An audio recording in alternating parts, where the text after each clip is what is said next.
العالمين الرحمن الرحيم مالك يوم الدين إياك نعبد وإياك نستعين. وقال تعالى ثم أورثنا الكتاب الذين اصطفينا من عبادنا. وقال تبارك وتعالى قال سننظر أصدقت أم كنت من الكاذبين. صدق الله العظيم. محترم برادران اسلام، عزیزوں، بزرگوں اور دوستوں، ہمارے لیے انتہائی مسرت اور خوشی کا موقع ہے کہ آج سرزمین گجرات میں اور خصوصاً سرزمین گودرا پر ہمارے سوشل میڈیا پر دینی خدمات سر انجام دینے والے دو عظیم الشان علماء کرام کی تشریف آوری ہوئی ہے۔ حضرت مولانا عبدالرشید مفتاحی صاحب اور جناب مفتی امیر معاویہ قاسمی صاحب، یہ اس وقت سوشل میڈیا کے ستارے کہے جا سکتے ہیں اور ہندوستان بھر ہی میں نہیں بلکہ پوری دنیا میں ان کو چاہنے والے، سننے والے اور سن کر اس پر عمل کرنے والے موجود ہیں۔ اللہ تعالیٰ سے دعا ہے کہ اللہ تعالیٰ ہمارے ان علماء کی خدمات کو شرف قبول نصیب فرمائیں اور امت کو مزید ان سے فیضیاب ہو کر عملی زندگی پر آنے کی توفیق سعید نصیب فرمائیں۔ ابھی عصر کے بعد مفتی امیر معاویہ قاسمی صاحب نے ایک بہت اچھی بات کی طرف ہمارے درمیان توجہ دلائی کہ کچھ سوشل میڈیا پر کام کرنے والے جو کامیاب لوگ ہیں، کامیاب کسی کو مانا جاتا ہے دنیاوی اعتبار سے کہ جن کے یہاں مجمع زیادہ ہے، یوٹیوب کی اصطلاح میں جس کو یوں کہا جائے کہ سبسکرائبرز زیادہ ہے، فالوورز زیادہ ہے وغیرہ، تو ظاہری اعتبار سے ان کو کامیاب سمجھا جاتا ہے۔ اصل کامیابی تو آخرت کی کامیابی ہے۔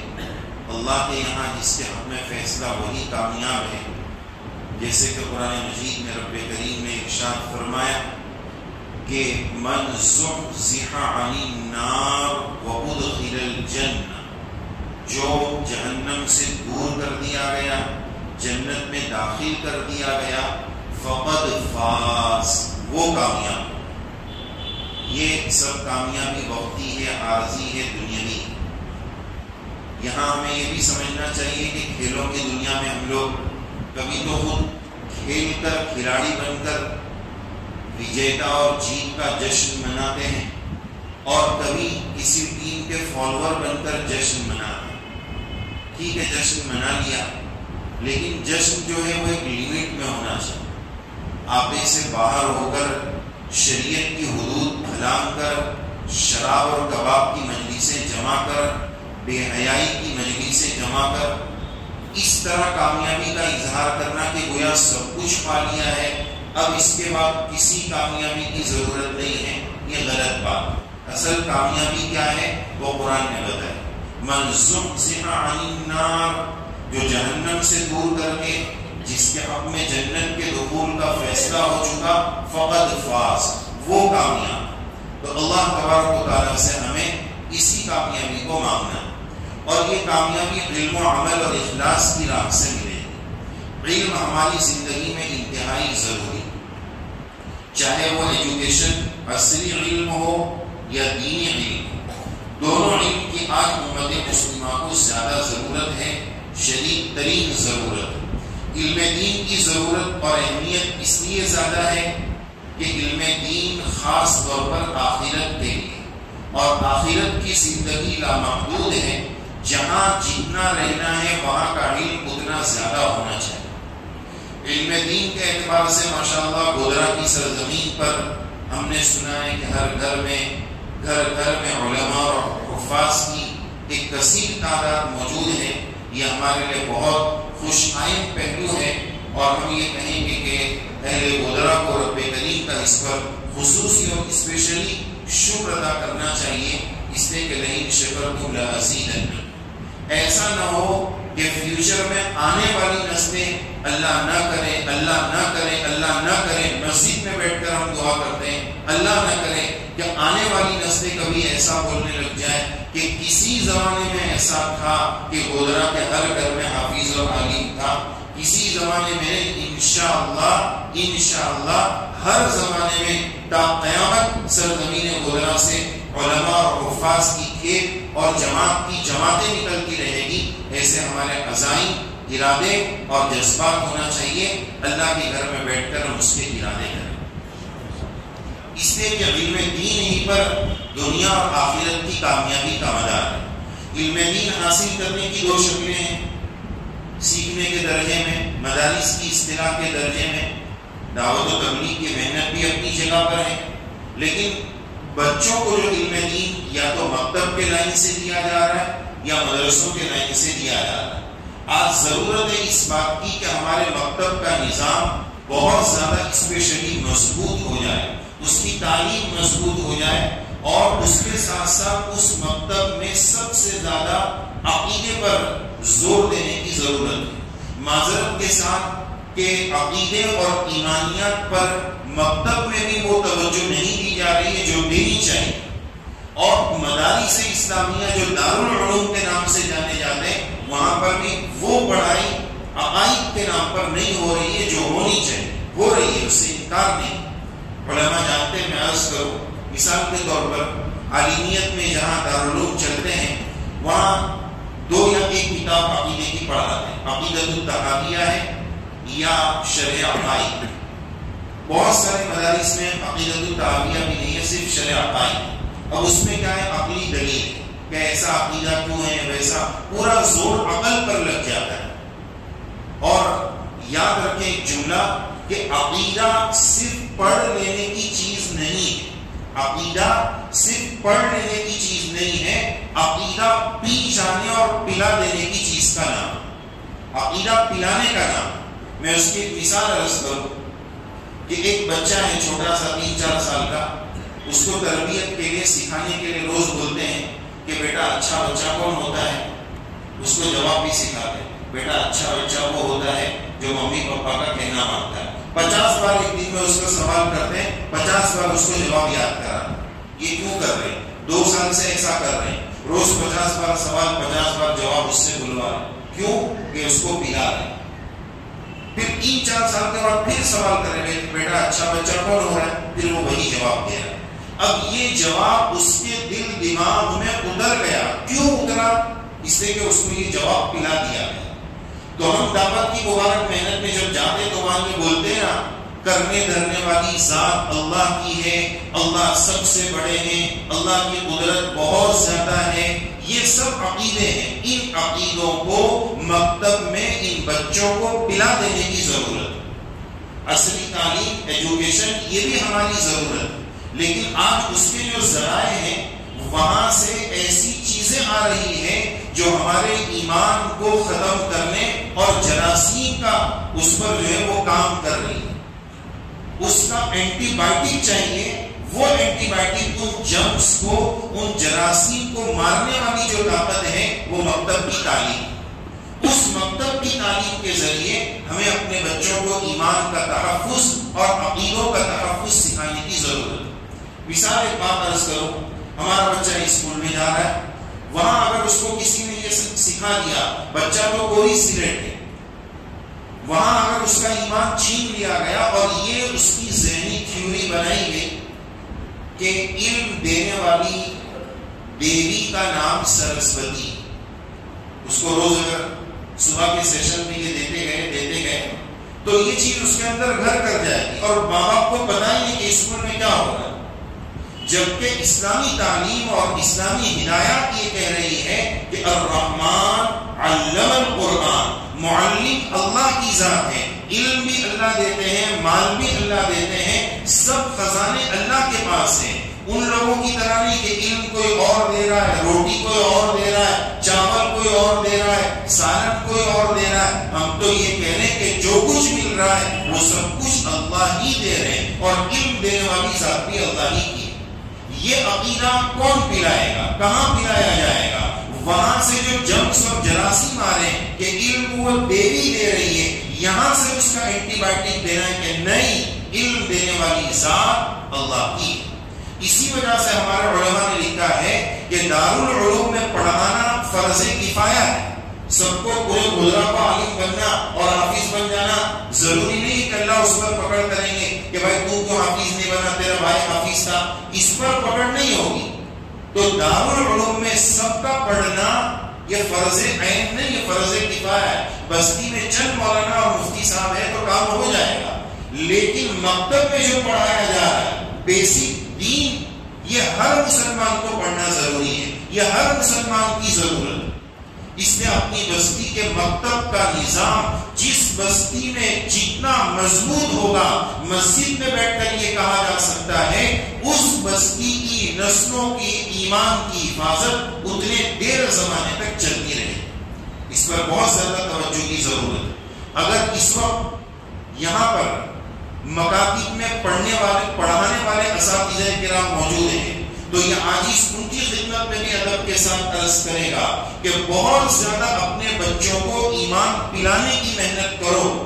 یہ نہیں کہ بس ناظرہ تھوڑا سبق سن لیا، نورانی قاعدہ پڑھا دیا، 2-4 دعائیں یاد کرا دی. ارے بلکہ آج تو یہ ہوا کہ اسلامک اسکول کھولی جا رہی ہے کہ بھائی نہیں بہت خراب حالات ہے، اپنی اسلامک اسکول کھولو. ارے بھائی اسلامک اسکول کس کا نام ہے؟ آج لوگ یہ سمجھتے ہیں کہ بس اسلامک اسکول اس کو کہتے ہیں جس کی مینجمنٹ کمیٹی میں زید عمر بکر ہے، وہ اسلامک اسکول. پھر اس میں وہ تمام خرافات، وہ تمام بے حیائی اور غلط کام جو غیروں کے اسکول میں ہوتے ہیں وہ وہاں پر بھی ہو رہے ہیں. اس کا نام تھوڑی اسلامک اسکول ہے. ایجوکیشن کو دین کے سانچے میں، شریعت سنت کے سانچے میں اپنی نسلوں کو پلا دینے کا نام اسلامک اسکول ہے. زید عمر بکر مینجمنٹ کمیٹی میں ہے اور اس کا نام اسلامک اسکول ہے، ایسا نہیں چلے گا. خلاصہ کلام یہ کہ عقیدہ اپنی نسلوں کو پلایا جائے. اساتذہ کرام اگر مکتب کے یہاں تشریف فرما ہے، اس حدیث میں آیت شریفہ پڑھی تھی سورہ فاتحہ کی ابتدائی آیات. اصل علم دینے والی ذات اللہ کی ہے، اوپر بات آ چکی ہے. تو ہر استاذ اس بات کا خیال رکھے کہ میں اللہ کا اس سلسلے میں نائب ہوں، رسول اللہ صلی اللہ علیہ وسلم کا نائب ہوں. اللہ کا نائب ہے اس لیے کہ علم القرآن، معلم قرآن اللہ کا نائب کیوں ہے؟ اس لیے کہ علم القرآن. اور نبی کریم علیہ السلام کا نائب کیوں ہے؟ انما بعثت معلما. تو اس نیابت میں تخلقوا باخلاق اللہ، اصل تربیت کرنے والی ذات اللہ کی ہے. ہر استاذ کی ذمہ داری ہے کہ وہ اپنے بچوں کا معلم بھی ہو اور اپنے بچوں کا مربی بھی ہو. صحیح تربیت کرنا آج کے دور میں بہت زیادہ ضروری ہے. اور تربیت کے لیے آگے اللہ تعالیٰ نے دوسری آیت میں کیا فرمایا؟ الرحمن الرحیم. استاد کے لیے اس میں سبق اور پیغام یہ ہے کہ استاد گرامی قدر، اگر آپ صحیح مربی بننا چاہتے ہیں، صحیح معلم بننا چاہتے ہیں تو جذبہ رحمت ضروری ہے، جذبہ شفقت ضروری ہے، پیار اور محبت کے ساتھ ان کو ہدایات دینا ضروری ہے، رحمت کا مادہ ضروری ہے. تیسری آیت مالک یوم الدین. کیا جوڑ ہے؟ مالک یوم الدین. اللہ معلم بھی ہے، رب بھی ہے، لیکن مالک یوم الدین. استاد محترم کے لیے سبق یہ ہے کہ استاد جی صرف شفقت کے معاملے کے ساتھ کام نہیں چلے گا، داروگیر بھی ضروری ہے. بیٹا آپ نے ایسا کیوں کیا یا آپ نے غلط کیا، جس کو کہا جا سکتا ہے پکڑ دھکڑ کرنا، لیما، بیٹا ایسا کیوں کیا، داروگیر بھی ضروری ہے. اللہ رحمان اور رحیم بھی ہے، لیکن غلط کریں گے تو روز جزا کے مالک ہے، کل قیامت کے دن پوچھ ہوگی. لیما، وائے، کیوں آپ نے ایسا کیا، آپ نے ایسا غلط کیا. آج کل کے ماں باپ پانی سر سے اونچا ہو جاتا ہے جب پریشان ہوتے ہیں. صحیح تربیت تو یہ ہے کہ آپ کا بچہ اگر 3 سال کا ہے، گھر میں توڑ پھوڑ مچا رہا ہے، ماں باپ اس کو کچھ نہیں بول رہے، ارے ابھی تو چھوٹا ہے، بہت کما رہے، موبائل بھی توڑ بیٹا، کانچ کے برتن بھی توڑ تیرے لیے سب کما رہے. اب یہی بچہ دوسرے کے گھر میں جب جاتا ہے وہی ادھر پچھاڑ ادھر مچاتا ہے. کیا مجال ہے کہ ماں بولے بیٹا مت کر، اس کو آنکھ بتا، بولتی نہیں. بھائی بولیے، بولے کہ نہیں تو تربیت کیسے ہوگی؟ تربیت کے لیے اس ہیرے کو تراشنا پڑے گا اور اس سونے کی ڈلی کو زیور اور ایرنگ بنانے کے لیے رنگ دینا پڑے گا، ایک سانچہ دینا پڑے گا. اچھی تربیت کا فقدان آج بہت اس کی کمی ہے. ماں باپ اس میں بھی پریشان ہیں کہ اپنے بچوں کی ہر خواہش پوری کرتے ہیں. بچے نے جو کہا کن فیکون والا نظام، اس سے بچہ کبھی نہیں سدھرے گا. بچے کے بگڑنے کے اس میں بہت امکانات. تو مالک یوم الدین پکڑ دکڑ بھی ضروری ہے اور شفقت کے ساتھ سزا بھی ضروری ہے. سزا بھی تھوڑی سخت ہونی چاہیے، بہت نرمی والی سزا سے نہیں چلے گا. سر سید صاحب نے اپنے کالج میں ایک قانون بنایا تھا کہ پورے تمام ودیارتھی اور اسٹوڈنٹس کو مسجد میں آ کے ظہر کی نماز پڑھنی ہے. جو مسجد میں ظہر کی نماز نہیں پڑھے گا اس کو 1 روپیہ جرمانہ لگے گا. تو اسٹوڈنٹس تمام کیا کرتے تھے، بڑی تعداد میں تمام بچے ایسا کرتے تھے، ایڈوانس میں جا کے 31 روپے جمع کرا دیتے تھے کہ 1 روپیہ دینا کون سا مشکل ہے. تو اس سے پتہ یہ چلا کہ سزا میں بھی تھوڑی سختی ہونی چاہیے کہ جس کا کوئی بوجھ ہو. مالک یوم الدین شفقت بھی ضروری ہے، یعنی سردی گرمی نرمی یہ دونوں ضروری. جس کو حضرت مولانا ابرار الحق صاحب دہلوی رحمۃ اللہ علیہ یہ جملہ فرمایا کرتے تھے، نہ ڈھیلا بنو نہ ڈھیلا بنو. کیا فرماتے تھے؟ نہ ڈھیلا بنو نہ ڈھیلا بنو، یعنی اعتدال اور بیلنس ضروری ہے. ورنہ بعض کو اتنی شفقت کا مادہ میرے لال میرے سر پہ بیٹھیا اور یہی مود دے، باتھ روم میں کیوں جا رہا ہے. ایسی شفقت بھی ضروری نہیں ہے، ورنہ بھی ہم تو اپنے سر پر مدوا دیں کہ وہ دوسرے کے سر پہ بھی مودے گا. اس لیے لیما بھائی بیٹا آپ نے ایسا کیوں کیا، اس کی بھی ضرورت ہے. تربیت کے لیے اس کے بغیر کام نہیں ہو سکتا ہے. پھر اساتذہ کی خدمت میں اگلا ادب یہ ہے کہ ایاک نعبد، میں پڑھا رہا ہوں، میں تربیت کر رہا ہوں، لیکن مجھے خود بھی تربیت کی ضرورت ہے. ایاک نعبد، یا اللہ ہم تیری ہی عبادت کر رہے ہیں. معلم ہونے کی وجہ سے کوئی میں فرعون نہیں بن گیا ہوں، قارون اور نمرود اور شداد نہیں بن گیا ہوں. ایاک نعبد، یا اللہ میں تیری ہی عبادت کرتا ہوں، میں تیرا ہی بندہ ہوں. مجھے ہمارے ان نونہالان کی شفقت کا جذبہ عنایت فرما دیجیے. وَإِيَّاكَ نَسْتَعِينُ، اور اللہ ہی سے ہم مدد چاہتے ہیں. یا اللہ اس تربیت میں، اس علم دینے میں، یا اللہ ہم آپ ہی کی مدد کے طلبگار.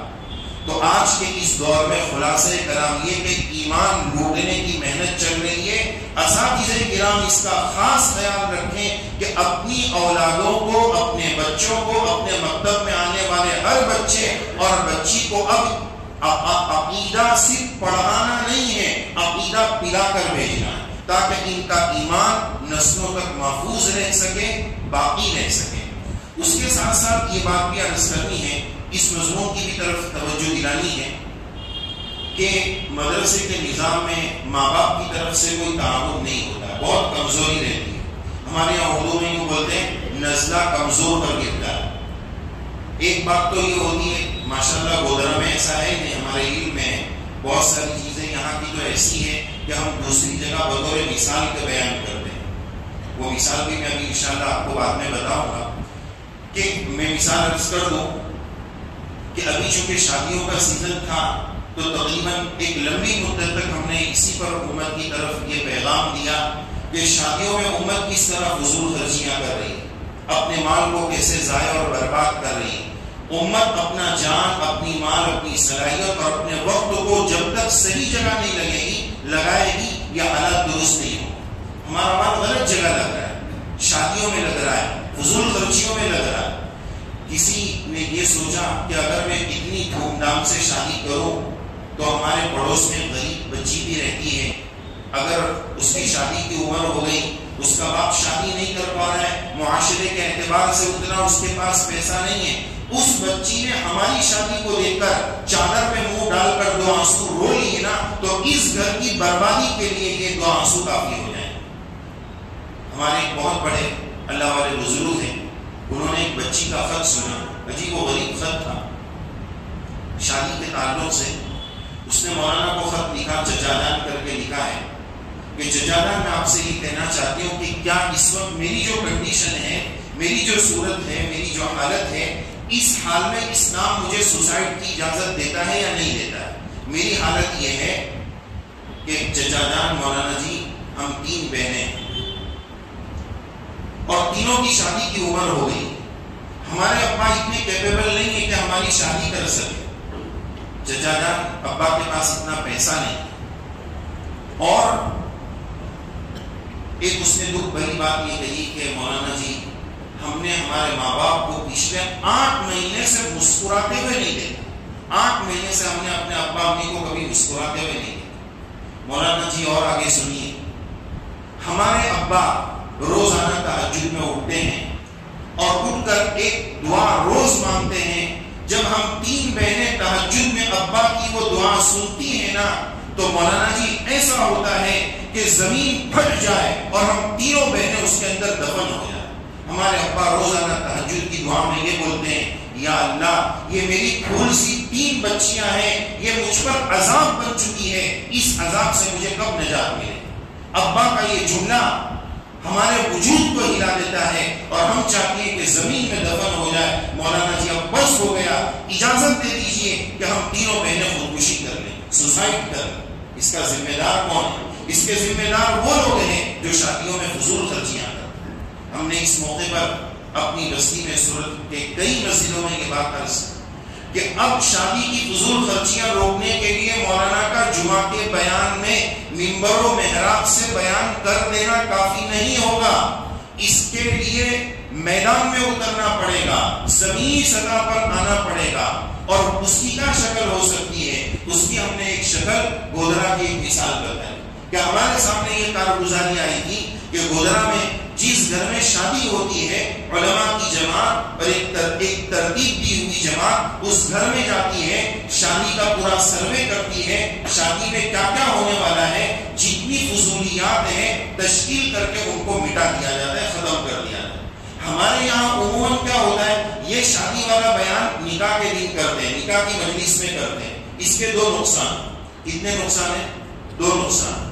ایک نقصان تو یہ ہے کہ جس مولانا کو شادی میں بلایا وہ کس نے بلایا؟ شادی والوں نے، لڑکا والوں نے، لڑکی والوں نے بلایا۔ اب فضول خرچی وہی لوگ کر رہے ہیں، تو وہ لوگ یہ سوچتے ہیں کہ اتنے رسپیکٹ کے ساتھ، اتنے اعزاز کے ساتھ ہم نے ان کو بلایا اور یہ مولانا ہم ہی پر اٹیک کر رہا ہے، ہمارے بارے میں برائی کر رہا ہے۔ ارے عزیزو، یہ برائی نہیں ہے، یہ امت کا ایک درد ہے، ایک درد دل ہے جس کی وجہ سے امت آج پریشان ہے۔ اس کو اٹیک کیوں سمجھا جا رہا ہے؟ اپنی شان میں گستاخی کیوں سمجھا جا رہا ہے؟ تو ایک پرابلم تو یہ ہو جاتا ہے۔ دوسری بات یہ کہ آپ لوگ یہ کام 1 مہینہ پہلے کر لیتے ہیں، اب اگر شادی کے دن ہی یہ کام کریں اور مولانا اتنی، میں تو یہ کہتا ہوں جبرائیل بھی آ کے بیان کر دے گا نا، کر دیں گے تو وہ شاید کافی نہیں ہوگا۔ اس سے کہ اب تو انہوں نے طے کر رکھا ہے ہلدی بھی ڈالنے کا اور دھنیا بھی ڈالنا ہے اور مرچی بھی ڈالنا ہے، ہلدی دھنیا مرچی سب طے کر رکھا ہے۔ اب جب سب طے ہو گیا تو بیان سے وہ ہٹنے والا نہیں ہے، وہ بہت مشکل ہے۔ اس لیے ہم نے ان کو یہ کہا کہ گودرا میں یہ ترتیب ہے کہ پہلے جا کر اس طرح ان کی فرمائش کی جاتی ہے، ان کو سمجھایا جاتا ہے۔ خلاصہ کلام یہ کہ صرف تقریروں تک ہم محدود نہ رہے، عملی میدان میں آئے اور خاص طور پر دعوت کے دائرے کو محدود نہ کریں۔ سوشل میڈیا کے حوالے سے ہمارے لیے جو دونوں مہمان آئے ہیں، ہم نے ابھی اکثر بات بھی عرض کیا کہ دعوت کے لیے ہم یہ سمجھتے ہیں کہ بھائی گشت کا دن ہوگا یا 3 دن میں جائیں گے تو ہی دعوت تو ایسا ہونی چاہیے کہ میرا ایک بول، میرا ایک عمل دعوت بن جائے، میری ہر چیز دعوت بن جائے، اس کا نام اصل دعوت۔ جیسے ابھی قطر میں فٹ بال ورلڈ کپ ہوا تو وہاں سے ہمیں کیا سبق ملا؟ ایک سبق تو یہ ملا کہ بعض لوگ یہ کہتے ہیں کہ میری دکان اسلامی نظام کے ساتھ نہیں چل سکتی، میرا کارخانہ اسلامی نظام کے ساتھ نہیں چل سکتا۔ سبق یہ ملا کہ بھائی اتنا بڑا انٹرنیشنل ایونٹ اسلامی نظام کے ساتھ چل سکتا ہے تو تیری 5 بندے کی دکان اسلامی نظام کے ساتھ کیوں نہیں چل سکتی ہے؟ جذبہ ایمانی کی ضرورت ہے کہ قطر نے کہا 28 دن کے لیے ہم اپنے ایمان کو نہیں بیچیں گے، ہمارے یہاں بے حیائی اور ننگا پن نہیں چلے گا۔ جذبہ ایمانی ہوگا تو اپنی بستی سے بے حیائی کو اور تمام خرافات اور گناہوں کو مٹانا آسان ہو جائے۔ وہ حضرت سمامہ بن اسال رضی اللہ عنہ کا واقعہ جب ہم نے پڑھا تو ہمیں قطر کا ورلڈ کپ اور اس میں بہت مماثلت نظر آئی۔ سمامہ بن اسال ایک صحابی ہے رضی اللہ عنہ، یہ ایسے صحابی ہے کہ انہوں نے بہت سارے ایمان والے صحابہ رضی اللہ عنہ کو شہید کر دیا۔ ایک دن ایسا ہوا کہ یہ صحابہ کی پکڑ میں آ گئے ان کو پکڑ کے مسجد نبوی صلی اللہ علیہ وسلم میں لایا گیا، ایک ستون اور پلر سے ان کو باندھ دیا، 3 دن تک یہ بندے رہے۔ نبی کریم علیہ السلام تینوں دن ان کی خدمت میں آ کر ایک ہی بات پوچھا، آپ خیریت سے کیا حال ہے؟ سمامہ نے تینوں دن ایک ہی جواب دیا کہ اگر مجھ پر احسان کیا گیا تو میں بھی احسان کروں گا، وہ اپنے قوم کے چودھری تھے، اور اگر میرا خون بہایا گیا تو اس کا بدلہ لیا جائے گا۔ تیسرے دن جب حضرت سمامہ نے یہ بات کہی تو نبی کریم علیہ السلام نے فرمایا سمامہ کو چھوڑ دو۔ حضرت سمامہ باہر گئے مسجد نبی علیہ السلام کے، اور ایک باغ میں جا کر وضو کر کے واپس آ گئے، غسل کر کے وضو کر کے واپس آ گئے۔ نبی کریم علیہ السلام کی طرف سے سوال ہوا سمامہ واپس کیوں آ گئے؟ حضرت سمامہ فرماتے ہیں یا رسول اللہ، آپ نے پہلے مجھے غلام بنا لیا تھا، قیدی بنا لیا تھا، اب میرا دل آپ کا قیدی بن چکا ہے۔ اشہد ان لا الہ الا اللہ واشہد ان محمد رسول اللہ۔ سوال یہ ہے کہ حضرت سمامہ صحابی کیوں بنے، کیسے بنے؟ 3 دن مسجد نبوی علیہ السلام میں انہوں نے کون سا بیان سنا؟ کوئی بیان نہیں، کوئی گشت نہیں، کوئی مولانا نہیں، تو کون سی چیز ان کو اسلام کی طرف لے کر آئی؟ مسجد نبوی علیہ السلام کا ماحول انہوں نے دیکھا، صحابہ کے اخلاق دیکھے، معاملات دیکھے۔ آج ضرورت ہے اس بات کی کہ میں صرف بیان نہ کروں، کردار اور اخلاق سے ایمان کی صحیح شکل پیش کروں۔ آج اسلام کو بدنام کرنے میں سب سے زیادہ قصور ہم مسلمانوں کا ہے۔ ہمارے غلط معاملات، ہمارے غلط اخلاق، ہماری غلط طرز تعلیم، ان تمام برائیوں نے غیروں کے دلوں میں اور دماغ میں ایک بات یہ ڈال دی ہے کہ یہ جو مسلمان کر رہا ہے نا، یہی اسلام ہے۔ ان کو بتانے کی ضرورت ہے کہ میں جو کر رہا ہوں وہ اسلام نہیں ہے، صحیح اسلام وہ ہے جو قرآن و سنت میں موجود ہے، جس سے آج کا مسلمان بہت دور جا رہا ہے۔ آج ہمیں اس کے قریب آنے کی ضرورت ہے۔ بہرحال آج کا ہمارا یہ پروگرام سوشل میڈیا کے صحیح استعمال کی مناسبت سے ہے۔ دین کے کام کے لیے، خیر کے کام کے لیے ان چیزوں کو استعمال کیا جائے۔ ماشاءاللہ اب آپ کی اس بستی میں بہت سارے حضرات ایکٹیو ہیں، فعال ہیں۔ ہمارے یہ ماشاءاللہ عامر بھائی ہیں، ہم ان کے چینل کو دیکھتے رہتے ہیں، بہت بیچارے محنت کرتے ہیں۔ ہماری بستی میں جو بھی عالم صاحب آئے، قاری صاحب آئے، ان کے پیغامات اب کیا ہے کہ موبائل کو رات میں لے کر لوگ بیٹھتے ہی۔ ابھی مفتاحی صاحب نے ایک تجزیہ بتایا اثر کے بعد کہ ایک بندہ 24 گھنٹے میں سے 8 گھنٹے موبائل لے کر بیٹھتا ہی۔ اب 8 گھنٹے میں وہ کتنا خیر دیکھے گا؟ کبھی نہ کبھی تو ٹریک غلط راہ پر چلا جائے گا۔ تو اب ان جیسے حضرات کے بیانات ہمیں ملیں گے نا، تو اس کو ہم مثبت اور پازیٹیو استعمال کریں گے، غلط استعمال سے بچ سکیں۔ پہلے زمانے میں ایسا ہوتا تھا جب سوشل میڈیا کا استعمال اتنا زیادہ عام نہیں تھا، تو ایک نیا بندہ جب ایمان کی طرف آتا تھا تو وہ ڈاکٹر صاحب کی طرف چلے جاتا تھا۔ سمجھ گئے؟ ڈاکٹر صاحب پہلے صرف ڈاکٹر صاحب تھے اور طارق جمیل صاحب۔ وہاں طارق جمیل صاحب کا اپنا ایک میدان ہے، بعض ارشاد کا، مسئلے مسائل کا تو ہے نہیں، اور ڈاکٹر صاحب ہونے کے باوجود ڈسپینسری چلانا چھوڑ کے ڈاکٹر صاحب ہونے کے باوجود مفتی صاحب بن گئے تھے، غلط مسائل ہو جاتے تھے۔ تو جو ایجوکیٹڈ طبقہ تھا وہ سیدھا ادھر جاتا تھا۔ اب یہ دنیا شارٹ ہو گئی ہے، کر لے دنیا مٹھی میں، اب دنیا مٹھی میں آ گئی۔ اتنا ٹائم نہیں ہے کہ مولانا کے پاس جائیں گے، ان کی خدمت اقدس میں بیٹھیں گے کہ حضرت ہم کو کچھ سکھا دو۔ اب سوشل میڈیا کا دور ہے، اب یہ کہ یہاں ان کو دو بھائی آپ اپنے گھر میں بیٹھ کر سیکھ۔ ہمارے سامنے مفتی امیر معاویہ قاسمی صاحب ہیں، بلا مبالغہ ہزاروں کی تعداد میں لوگوں نے ان سے پورا قرآن شریف آن لائن سیکھا، اور ایسا ویسا نہیں، ہم نے وہ قرآن شریف بھی سنا ہے، پڑھنے سے پہلے اور پڑھنے کے بعد کا بھی سنا ہے۔ تو ہم لوگ کیا سمجھتے ہیں سوشل میڈیا یعنی بس ایک گٹر اور ایک گندی چیز ہے؟ نہیں، اس کو ہم صحیح استعمال کریں گے، پازیٹیو استعمال کریں گے تو اس میں بہت سارا خیر وجود میں آئے۔ اسی طرح مفتاحی صاحب سے آپ میں سے ہر ایک واقف ہوگا، جہاں بھی ہم راستے سے گزرتے ہیں ہر ایک تھوڑا سا ایسا چونک جاتا ہے کہ یہ مولانا کہیں دیکھے ہوئے، پھر دھیرے دھیرے دھیرے وہ قریب آ کر طے کر لیتا ہے، ارے یار یہ تو وہی مولانا جس کو آج ہی صبح میں نے دیکھا۔ پھر کوئی آ کے بولے گا آپ قادری صاحب ہیں، آپ چشتی صاحب ہیں، آپ مفتاحی بولنے آتا نہیں ہے، تو جو مولانا آ گیا وہی ان کا نام رکھ دیتے۔ ابھی ہم لوگ آ رہے تو ایک صاحب بولنے لگے یہ قادری صاحب ہے، میں نے کہا یہ قادری ہے، یہی چشتی ہے اور یہی سحر پڑتی ہے۔ بس جو جس نام سے مولانا صاحب سے فائدہ اٹھا لے وہ کافی ہے۔ فتنے بازی سے ہمیں بچنے کی ضرورت ہے، گروہ بندی سے بچنے کی ضرورت ہے. اور اس کے ساتھ ساتھ ایک اہم بات یہ بھی عرض کروں کہ سوشل میڈیا کو اگر ہم دین کے لیے استعمال کریں تو بہت چوکنا رہ کر. سوشل میڈیا کی دنیا میں مکس اپ مال بہت زیادہ ہے، غلط مال بہت زیادہ ہے. تو کون سا صحیح مال ہے، کون سا غلط مال ہے، یعنی ہمارے اپنے علماء حقہ کون ہیں، ان کی بات لینا اور سیکھنا ضروری. آپ کی بستی میں ہمارے عامر بھائی اور بھی بہت سارے حضرات اس تعلق سے محنتیں کر رہے ہیں، ان سے آپ خوب فائدہ اٹھائیں.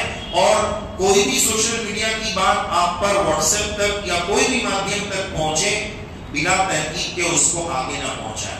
آج کیا ہوتا ہے، واٹس ایپ پر ایک حدیث آئی، اب وہ حدیث ہے کہ نہیں کچھ پتا نہیں. مسلمان کیا کرتا ہے، رسول اللہ صلی اللہ علیہ وسلم نے فرمایا، پہلے یہ تھا کہ نیکی کر دریا میں ڈال، اب نیکی کر واٹس ایپ میں ڈال. کر بھی نہیں، بس نیکی پڑھ اور واٹس ایپ پر ڈال. ارے میرے پیارے رسول اللہ نے فرمایا تو کیا فرمایا، تو پہلے خود تو پڑھ. وہ اتنا پڑھتا ہے کہ رسول اللہ نے فرمایا جلدی ڈال آگے بھیج. ارے بھائی فرمایا کہ نہیں فرمایا، کیا فرمایا اس کو خود پڑھتا نہیں. عمل کرنا تو بہت دور کی بات رہے گی، کیا فرمایا وہ بھی پورا پڑھتا نہیں، اس سے پہلے ہی آگے بھیج دیتا ہے. حدیث پاک یاد رکھیں، من کذب علی متعمدا فلیتبوأ مقعده من النار او کما قال رسول اللہ صلی اللہ علیہ وسلم. آپ علیہ السلام نے فرمایا جو بات میں نے نہیں فرمائی اس کی نسبت اگر کوئی میری طرف کرے گا، اس کو چاہیے کہ اپنا ٹھکانہ جہنم میں بنا، ان برائیوں سے اپنے آپ کو بچائے. آخر میں ایک لطیفہ سنا کر اب اپنے مہمانوں کو سنیں گے. دیکھیں آج ہم نے بھی یہ شیروانی پہنی ہے، ہمارے مہمانوں نے بھی پہنی ہے. اس شیروانی پر ایک لطیفہ سنا کر اپنی بات مکمل کروں تاکہ تھوڑا ہم فریش ہو جائیں اور فریش ہو کر اپنے مہمانوں کو اچھے انداز میں سنیں. اس لطیفے کا مورال یہ ہے، سبق یہ ہے، قرآن شریف میں ہے لا تبطلوا صدقاتکم بالمن والاذى. جو آپ نے صدقہ دیا ہے نا، احسان جتا کے اس کو ضائع مت کرو. حدیث شریف میں بھی ہے 3 لوگ ایسے ہیں کل قیامت میں اللہ ان کو نظر رحمت سے دیکھیں گے بھی، ان کو دردناک عذاب ہوگا. ایک بندہ ہوگا المنان، احسان جتانے والا. مولانا میں نے تو آپ کو اتنا دیا تھا، حاجی صاحب ٹرسٹی صاحب میں نے تو مسجد میں اتنا مال دیا تھا، مجھے ٹرسٹی کیوں نہیں بنا رہے ہو. بہت ساری جگہ لکھتا ہے آ حاجی صاحب اٹلا ہے پا، آ حاجی صاحب اٹلا ہے پا. ارے بھائی کیا ضرورت ہے، اپنے نام کی شوبازی کی کیا ضرورت ہے. اللہ کے لیے دو نا. حدیث پاک میں دائیں ہاتھ سے اس طرح دے دو کہ بائیں ہاتھ کو بھی پتہ نہ چلے. یہاں تو بولتا ہے پوری بستی کو بتاؤ اٹلا ہے پا اٹلا ہے پا. اس کی کیا ضرورت ہے، اللہ کے لیے ہمیں دینا. تو جس کی طبیعت میں احسان جتانا ہوتا ہے اس کے لیے یہ لطیفہ ہے. یہ شیروانی ہم نے پہنی ہے، ابھی تو ٹھنڈی کا زمانہ چلا گیا، ورنہ شیروانی اور کوٹی مولانا لوگوں کے لیے ٹھنڈی میں پڑھنے سورنے کا بڑا ایک اچھا سیزن رہتا. الگ الگ شیروانی ٹھنڈی میں نکلتے، پھر گرمی میں تو بس جیسا بھی کپڑا مل گیا. تو بہرحال ایک دلہے کی شادی تھی، تو وہ غریب تھا. اس نے اپنے دوست کو کہا کہ مفتاح صاحب آپ کے پاس بہت ساری شیروانیاں ہیں، کیا میرے نکاح میں آپ ایک شیروانی دے سکتے ہیں. مفتاح صاحب کو ہٹا دیتے ہیں ورنہ بات گڑبڑ ہو جائے گی. کوئی دوسرا آدمی تھا، تو وہ جس کی شادی تھی وہ غریب تھا، اس کا امیر دوست تھا، اس کے پاس بہت ساری شیروانیاں تھیں. تو شیروانی ملے گی مجھے، پہاڑوں کی، ہماری گجراتی میں بولتے پہاڑوں کی نل سے ملے گی، ضرور ملے گی، تو میرا دوست. اب وہ جب شادی کا دن آیا تو وہ پہاڑوں کی شیروانی دلہا پہن کے آیا. اب اس نے اس کو شیروانی دیا تھا تو اس کے پاس بھی ہزاروں شیروانیاں ہوگی، تو وہ بھی اس کے جیسی شاندار شیروانی پہن کے آیا. اب ہمارے یہاں بولتے ہیں امیر، دولہے کا خاص دوست، سب سے بڑا بیوقوف وہی ہوتا ہے. اس کو کچھ پتا ہی نہیں کیسے کیا کرنا ہے، وہ غلط سلط اس کو سکھاتا ہے. اس سے سیکھنے کی ضرورت نہیں، علماء سے سیکھو. بیوی کے ساتھ کیسے رات گزارنی ہے، زندگی صرف ایک رات نہیں، پوری زندگی کیسے گزارنی ہے، وہ بھی مولانا سے سیکھو، علماء سے سیکھو. اس پر میں پہلے ایک لطیفہ اور بیچ میں سنا دوں کہ شوہر اپنی بیوی سے آئی کانٹیکٹ کے ساتھ بات کرے، نگاہ ملا کر بات کرے، بدتمیزی سے بات نہ کرے. وہ ہماری رفیق حیات. بول کیا بولتی، ارے بھائی تو کون سا درم خان ہے، سیدھے سے بات کرے، آئی کانٹیکٹ کے ساتھ بات کرے. بعض شوہر تو بات ہی نہیں کرتے، بس بول ہاں ٹھیک ہے بھائی.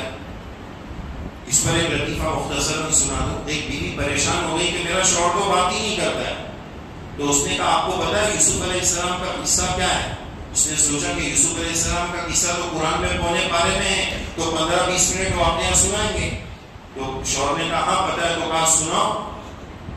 تو اس نے کیا سنایا؟ گجراتی میں سنا دیتا ہوں. یوسف علیہ السلام کھوائی گرا تھا پچی بنی ہے. واقعی دعوانا الحمدللہ. 2 جملے میں پونا پارا اس نے سنا دی. پہلا تو وہ دونوں دلہے پاس، ایک دلہا ہے ادھر شیروانی والا ہے. تو مجمع پریشان کہ دونوں میں دلہا کون ہے؟